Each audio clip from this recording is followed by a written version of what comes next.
تعالى كده يا خسيس، ده انا ههنا عرض امك النهارده. بقى الخسيس ده دي توجعه، اروح اكشف عليه الاقي نفسي دافع 1200 جنيه النهارده. ادفع لك 1200 جنيه ليه؟ ده لو انا تعبان هستخسر ادفعهم لنفسي. اه والله. 1200 جنيه يا خسيس. ليه؟ ليه؟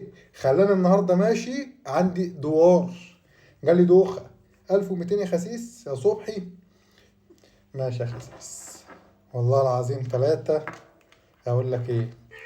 فداك يا خسيس. وكمان بتضرب وتعض يعني بعد كل اللي انت عملته فيا ده النهارده، ولففاني بيك على الدكاترة، واكشف عليك وادفع لك 1200 جنيه واجيب لك العلاج والدواء، كمان تمد ايدك؟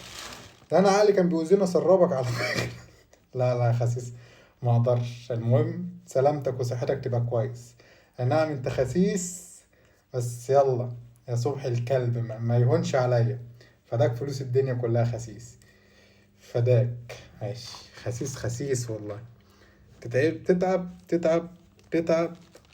طب تتعب يعني اصرف عليك 100 جنيه، 200 جنيه، 300، 500، لكن تدفعني 1200 جنيه خسيس؟ ها؟